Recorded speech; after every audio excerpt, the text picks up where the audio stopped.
Hello everyone, my name is Nick and welcome back once again to Project Prometheus. The ship you see here in front of me is the ship that started Project Prometheus in the first place.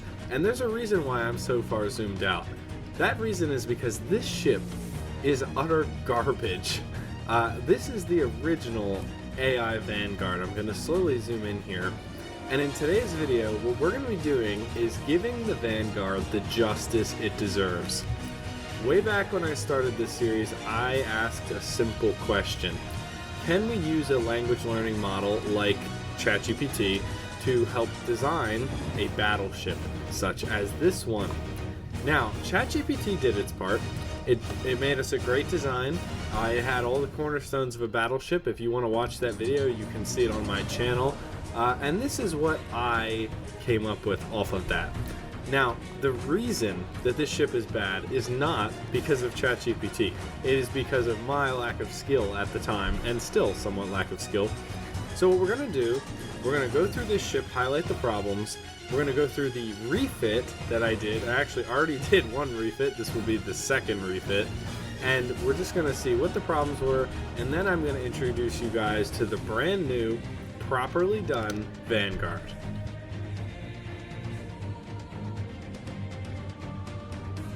Okay, so as I said, this is the original AI Vanguard. Now, Project Prometheus, this is actually over budget, don't look too closely. The original Project Prometheus rules had battleship class ships being 275k. That was the hard material limit. This ship is over that limit and is not competitive at all. First of all, the first problem so in the foreground we have the original Vanguard, and then in the background we have the refitted Vanguard. So I actually finished it, something I did not do for the original Vanguard, completely redid these turrets, and rather than being deck guns, they are now actual turrets, even though they still are pretty high up, and again, looking at the inside of this is just appalling. They're not great by any means, but they are better. No improvements to the hull in this iteration, and I basically just finished up the hull, it looks like. Made the smokestack a little bit nicer.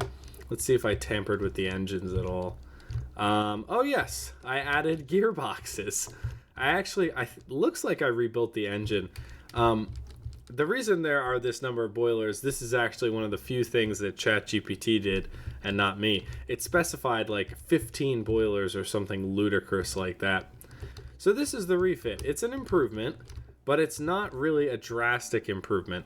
So what we're going to do now, I've actually already built the Vanguard V3, but I am going to walk you guys through the process that I went through to build that ship, how we involved ChatGPT, and how it all came together.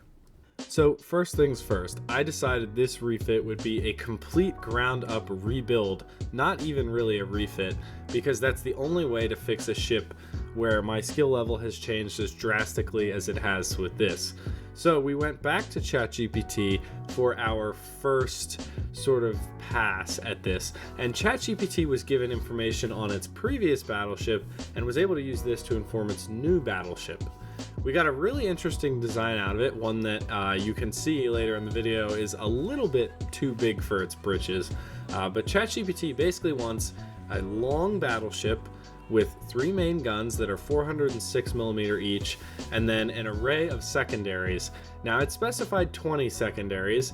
What you'll see is I ended up doing 10 double barrel secondary turrets, and rather than what I did with the original ship, this ship would have an actual armor scheme, a decently built engine, capable cost-effective turrets, and a hull that's not like putting salt in your eyes to look at. So ChatGPT gave us a really thorough design and a really good place to start. So now it was my turn to build a ship that actually lived up to these specifications. Since the first video we made on the Vanguard, I've gotten access to AI image generating tools, and I decided a great way to incorporate AI into this ship's build would be to actually ask the AI what the ship should look like. So we fed ChatGPT's input into DALL-E, an AI image generator, and we got these results. I tried to base the ship kind of loosely off of these, but not really too strictly. So, ladies and gentlemen, here she is, the AI Vanguard V3. To say that this is a refit would be a lie. This is not a refit. It is really a whole new ship. This shares nothing except the spiritual triangle turrets with the original Vanguard. Now, if we look at this ship from above, it is quite big. This is one of its design flaws. Again, it butts right up against the budget because ChatGPT wanted the ship to be as large as it is. But let's do a quick tour of it. You can see the other two Vanguards there in the background and see what she's got. So let me re-enable the HUD here. Alright, so first our main guns. They are 406 millimeter and they fire every 3.2 seconds. So not bad. They are AP heat, so they're supposed to be armor penetrating. Pretty decent main battery. Now, there was potential for larger guns, but because this is such a large ship, the main guns had to be a little lower budget. One of the areas that we win because of that is the secondaries. These are 127 millimeter 2-barrel. What do they have? 1.4 seconds per shot, and there are 10 of them, which is quite a few. We've also got this really interesting turret layout that if you look during the ChatGPT section, you'll see it wanted one at the bow, one just aft of midship, and one at the actual rear. So that's why we have this weird middle turret going on here. We have decent steam propulsion. I won't waste any time on that. I actually still have to add slopes there. We have hydrofoils to keep this thing sturdy. We also have a real-life armor scheme. Wow! So, I'll walk through it here. It goes metal slope, metal, alloy, metal. Again, not perfect, but it's way better than anything we've ever had before. We also have a decent little detection suite up here. And for the bridge, I thought it's AI, so it doesn't make sense for it to have a real bridge. So we just have this like solid head thing going on here. But I think it's a pretty good looking ship. And it's decently capable in combat too, as you'll see soon. So without further ado, let's put this thing to sea trials and see what she's made of. Alright, so I went ahead and cranked the weather, and let's give this thing orders to move here. Fleet maneuver, there we go. Okay, let's see how she handles the waves. This ship takes into account most of the lessons that I've learned so far about navigation and propulsion and from the depths, most importantly being the hydrofoils it has, which enable it to maintain its pitch and roll even in the most dicey of scenarios. Let's turn the HUD off there. I mean, it's moving slowly, but it is moving. Another thing that had to unfortunately kind of bite the dust because of the cost of the ship was the propulsion. This is by far the slowest ship in the AI fleet now. Even slower than the Titan, which is a dreadnought. Dreadnought. It's triple the cost of this ship, if not a little more. So it's moving decently well. Seems to be keeping its pitch okay. Let's see here. Yeah, you can see these hydrofoils here acting against the roll of the ship. Now, what you'll find, okay, it's decided to become a submarine. What you'll find is that when you add a control surface like a hydrofoil, you almost always want to leave it with only one attitude of control. So for example, the front ones do pitch, the rear ones do roll. Don't have them do both because they just get confused.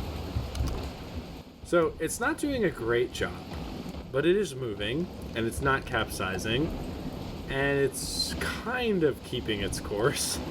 So it'll get there eventually. It'll get there eventually. And just for perspective here, I'm going to actually turn this off, because you guys should see what it moves like normally. Oh. Wait for it. Come on, buddy. Where are you hiding? I see it coming up. Come on, little Vanguard. Where is it? Oh my gosh, where is it? Oh, okay, there's the sensor tower. There she is. They should have all my ships emerge like that from underneath the water. That's pretty cool. So it uses a singular air pump to keep it right about at this level. One of the nice things about that is the water provides you natural protection from a lot of shells that would hit the side of the ship normally. It's also pretty good at navigating. So again, the thing is darn slow. In fact, let's see just how slow. I always forget my controls. It is going 10 meters per second. 10. Oh, I fell off the ship. But it was going 10 meters per second, so you guys understand just how slow this thing is. But now for the fun part. We're going to put this up against all of the typical ships, and then we are going to have the AI fight the human fleet's refitted battleship, the Jebadiah. And I have a feeling who might win that encounter, and I don't think you guys are going to like it. So first things first, like always, Jacob's treehouse. It needs to go. Let's spawn this thing in and watch the carnage. Okay, we've already gotten a lag spike, which means probably a critical hit. Let's take a look here. Oof. Yeah, just absolutely shredding it. Now, I think what actually happens... Oh, yeah, and there goes the ammo. Oh, it barely even stood a chance. What actually happens with the deepwater guard ships is because they're made out of wood, if you have any kind of armor-penetrating rounds, they just go straight through.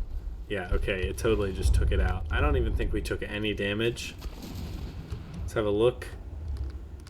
Yeah, I'm seeing 0 indication of damage. Oh, there's a little... Actually, that might just be a build flaw. It is. Whoops. Okay, well, Jacob's treehouse done. Next up, something a little more difficult. The Iron Maiden. I use this sort of as a more updated benchmark because it's a, half-decent ship, but it's still way less than the cost of this ship. If it beats this, we'll move up to the Victoria. Now, again, I probably should be spawning these further away, but this is just for kidding, so it's fine. Oh boy, okay, we did take a hit. Little hit there. Let's take a look at the Iron Maiden. Looks like it is taking damage. I see a lot of Swiss cheese confetti there. Oh, there goes a turret. Again, those armor penetrating rounds, armor piercing, they are absolutely brutal. And the Iron Maiden has decided to flee. I have the AI on this, I believe, set to engage pretty close, but it actually is a pretty accurate ship, although it doesn't... I spent hardly any money on detection. You can see the armor here is getting peppered. Even though it might look not that damaged on the outside, that's because a lot of the rounds are going straight through the armor to the inside, just like that. So this ship is dead in the water, except for... has this one cannon and its missiles, it looks like. Yeah, but it won't last. And let's check in on the Vanguard here.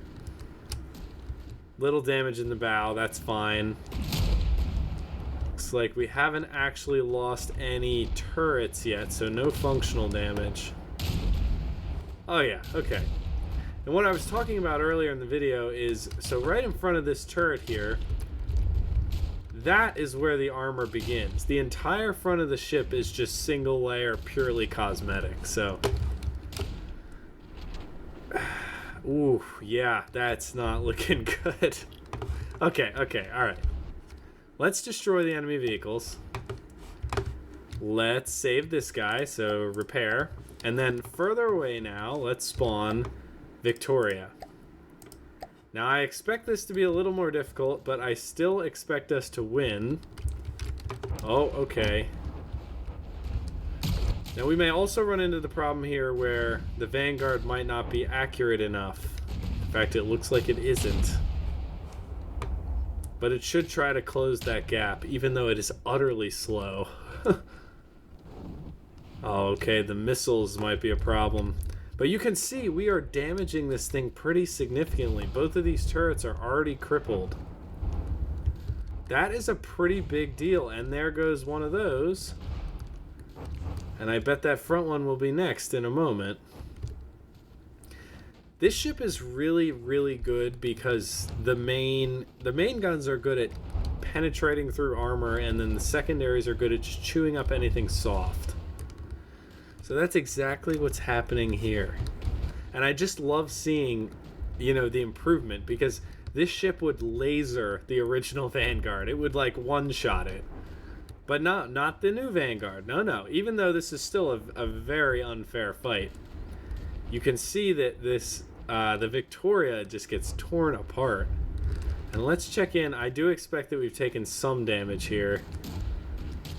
Haven't lost our main battery. Haven't lost any Oh, we did. Oh no, that's just a secondary. We lost one secondary. Yeah, that's it. One secondary. And I'm not seeing any armor damage. Oh, there's a little here, but it's only through the first layer. Oh, no way I left the back of that open. Oh, no. Pretend you didn't see that, guys. Sorry. Unprofessional. Unprofessional. Oh, what am I even doing leaving the back of my turrets open like that? Okay, this is just a floating husk, so the battle is over. Decisive victory for the Vanguard. Now the time that I've honestly been quite afraid of.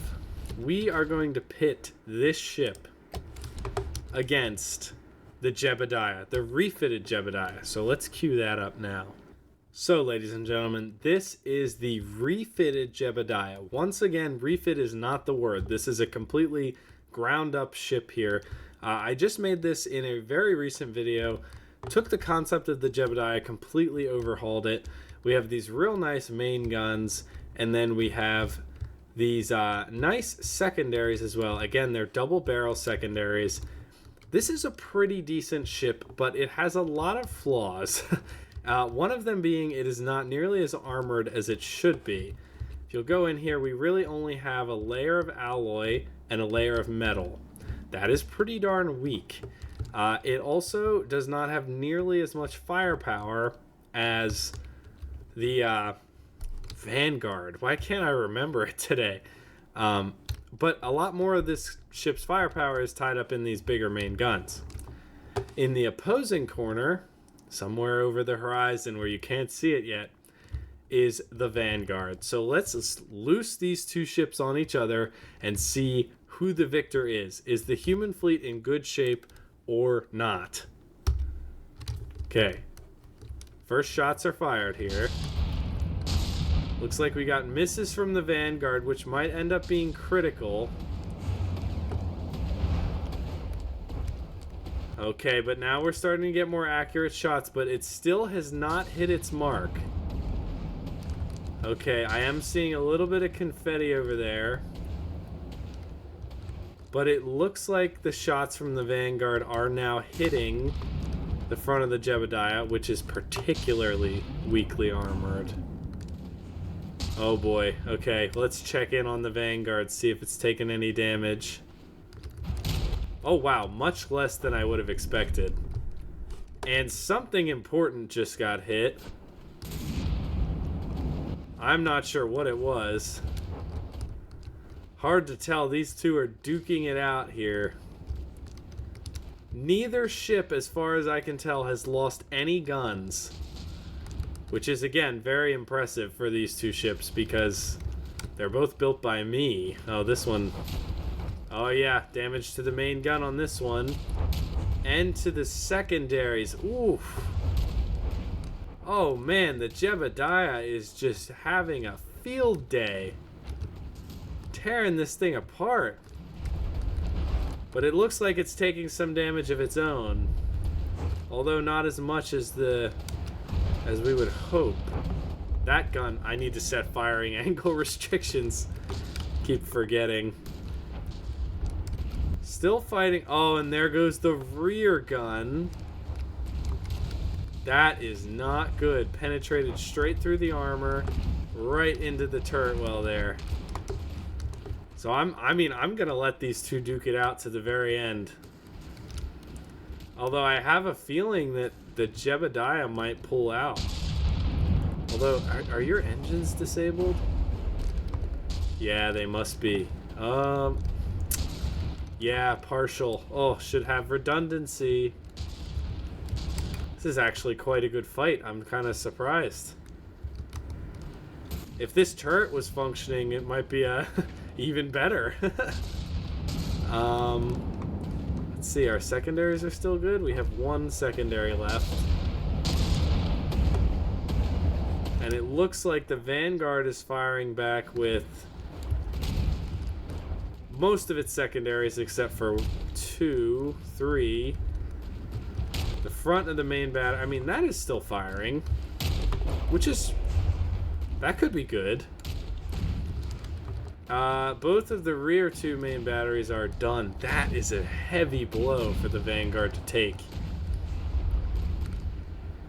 Oh man, and there goes the last main gun. That is just rough for the Vanguard. Oh, and now the secondaries too. The Jebadiah is tearing through its armor even while it takes hits itself. Ah, that front gun is disabled. The Jebadiah has this really interesting like bulge structure in the center of it, which is a little funky looking, but I made it because I basically made the hull too skinny. I needed it to be bigger. Let's check in on the Vanguard here. Yeah, pretty much disabled. Pretty much disabled. Oh, this is tragic for the Vanguard. I actually think that luck may have played a non-negligible part in this battle. So here's what I'm going to do now. I'm going to repair both these ships completely. And then we're going to let them duke it out again and see, do we get a similar result or is it going to be a different result? All right. Go to town, fellas. Yeah, so at first glance, it looks like the Vanguard has more firepower, but maybe the Jebadiah's main guns are just heavier hitters, which in this case makes all the difference. So let's see. It looks like an early... Oh, that gun should be active. I feel as though this is bad. Let me see. Can I fix it? Can I fix it? Hot fix? I definitely can. I just need to find the turret. But it looks like we lost a secondary here. Oh, and it lost a first, or a main gun. And that rear gun's been disabled. Let's check in on the Vanguard here. Yeah, see, the Vanguard hasn't lost anything. This is just a visual glitch. This turret is fine. It's still firing, as you can tell. Although it looks like it's sunk in a little bit. I wonder why that is. There is an air pump in here. I always forget where it is. Okay, anyway. So, what have we learned, right? Have they stopped firing? Oh. One of these ships has been disabled. It's the Jebadiah. Ooh, interesting. Okay, all right. Let's zoom out here. What have we learned? Well, first of all, the human fleet's new ship, the Jebadiah, is good. It's very good. However, the Vanguard is also very good. And what we may see in the future is that we cannot expect to beat the AI battleships in combat as quickly and as easily. In the past, the Jebadiah was able to wallop the Vanguard 9 times out of 10, taking very little damage. I mean, the Vanguard had a fatal flaw. I'll actually highlight it right now. Let's get rid of this this new Vanguard. Let's repair this Vanguard. And I'll show you guys just how bad the old Vanguard was. So if I look at even the refit, who cares? So if we look in here, let's take a little gander. Here's the ammo store. Heavy armor all around. Must be pretty secure. There's an alloy on the bottom, and that's it. It's just one layer of alloy. Highly susceptible to torpedoes, even more susceptible to armor-penetrating rounds, as we're probably about to see here. As this thing gets torn to shreds by the new Jebadiah. Not to mention that it has virtually no firepower. But yeah, in the past, I would say the human fleet has definitely had the leg up on the AI. I think that this is no longer true, and I think that the human fleet, there goes the ammo, is actually in quite a bit of trouble. Now, in the next few episodes of Project Prometheus, we're going to be giving almost all the ships in both fleets the treatment they deserve. So building better versions of them like we did for the Jebadiah and the Vanguard. But throughout those videos, the story of Project Prometheus will continue, and we're going to start seeing a lot more fleet battles between these updated ships. I have a feeling that what we're going to see is not always going to be in the human side's favor. But anyway, thank you guys so much for watching this video. I'm really enjoying refitting these ships, and like I said, I do them live in the Discord every once in a while, so if you're interested in watching, participating, anything like that, be sure to join the Discord. I post announcements whenever I'm building, and it's really fun to have everyone involved in this series and to just get better at the game in general. So thank you so much for watching this video, and I hope you have a wonderful day.